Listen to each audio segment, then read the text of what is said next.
वो पार्टी के हाथ में दिया, संविधान का सम्मान किया है या नहीं किया है। मान्यवर, बहुत लंबी आजादी की लड़ाई के बाद हम आजाद हुए।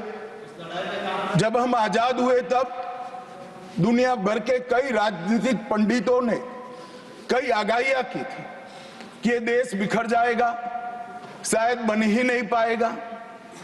कुछ लोगों ने ऐसी आगाही की थी कि यहां डेमोक्रेटिक वैल्यू प्रस्थापित हो ही नहीं पड़ सकते, एकता हो ही नहीं सकती और ये देश आर्थिक रूप से कभी भी आत्मनिर्भर नहीं हो पाएगा।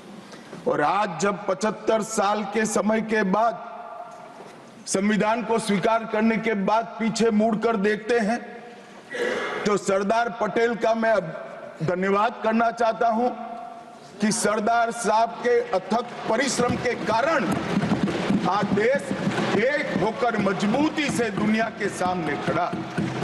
मान्यवर, जो कहते थे लोकतंत्र इस देश में सफल नहीं होगा, मैं वो सभी लोगों को इस सदन के माध्यम से कहना चाहता हूं कि 75 साल हो गए, हमारे साथ भी पास पड़ोस में दुनिया भर में कई लोग आजाद हुए, नई शुरुआत की, वहां कई बार अकस्मात हुए, लोकतंत्र सफल नहीं हुआ।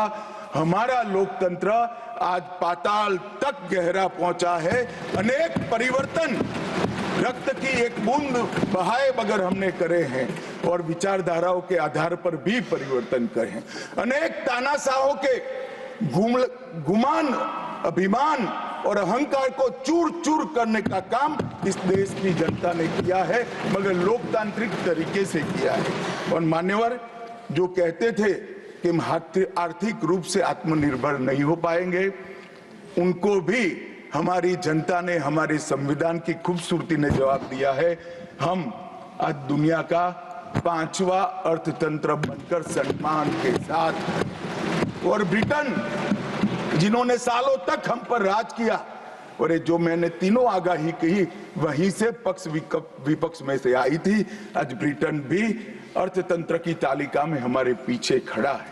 मान्यवर, ये हम सब के लिए गौरव लेने का पल है, हम सब के लिए बोध लेने का भी पल है और हम सब के लिए संकल्प लेने का भी पल है। और ये सदन जे आपने लगभग 80 से ज्यादा सांसदों को मान्यवर बोलने का मौका दिया, 31 घंटे की चर्चा हुई और ये चर्चा में सभी भाव पक्ष या विपक्ष से कहीं न कहीं प्रकट हुए। मान्यवर, आज मैं जब यहाँ आया हूं तब ये बात कहना चाहता हूं कि आज हम जिस मुकाम पर खड़े हैं, उस मुकाम पर महर्षि अरविंद और स्वामी विवेकानंद की वो भविष्यवाणी सच होती दिखाई पड़ती है कि भारत माता अपने दैदीप्यमान ओजस्वी स्वरूप से जब खड़ी होगी तब दुनिया की आंखें चकाचौंध हो जाएगी और पूरी दुनिया वो रोशनी से भारत की ओर देखेगा। वो दिन सच होगा, इसके नजदीक काफी मजल हमने काट ली है। मान्यवर, हमारा संविधान सभा की रचना और संविधान की रचना की प्रक्रिया, ये तीनों एक प्रकार से समग्र विश्व के सभी संविधानों में अनूठे हैं, अलग प्रकार के रहे हैं। हमारे यहाँ दुनिया का सबसे ज्यादा विस्तृत लिखित संविधान चर्चा के सभी हमारे पारंपरिक लक्षणों को पार करते हुए हमने किया।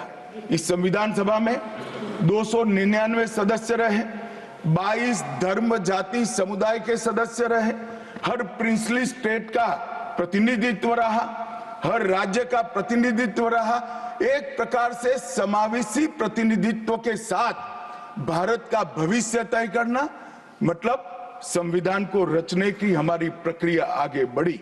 2 वर्ष 11 माह और 18 दिन तक अहर्निश चर्चा चलती रही, विस्तृत चर्चा चलती रही। देश के भविष्य, देश चलाने के नियम और देश की परंपरा को समाहित करते हुए देश को आगे ले जाने का संकल्प इतनी विस्तृत चर्चा के बाद बना। 13 समितियों में कार्य विभाजन किया गया, 7 सदस्यीय ड्राफ्टिंग समिति बनी और जनता के अभिप्राय के लिए भी शायद ही दुनिया का कोई ऐसा संविधान होगा जिसका ड्राफ्ट पूरी जनता को कमेंट्स के लिए दिया गया और कमेंट्स पर भी बहुत डिटेल चर्चा कर उचित बदलाव भी किए गए। इतनी लोकतांत्रिक परंपरा से और प्रक्रिया से बना हुआ हमारा संविधान 295 अनुच्छेद, 22 भाग और 12 अनुसूचियों में बटा है और ये सभी संविधान के अनुच्छेद, भाग और अनुसूचियां हैं वो विश्व में कोई भी संविधान से ज्यादा उदात्त और उत्तुंग मानव मूल्यों का सृजन करने वाले रहे हैं मान्यवर। इसलिए हम सबको इस पर गर्व है और हम सब ये संविधान को हमेशा मस्तक झुकाकर प्रणाम करते हैं। न्यूज नेशन अब व्हाट्सएप पर खबरों के ताजा अपडेट के लिए न्यूज नेशन के इस QR कोड को स्कैन करें।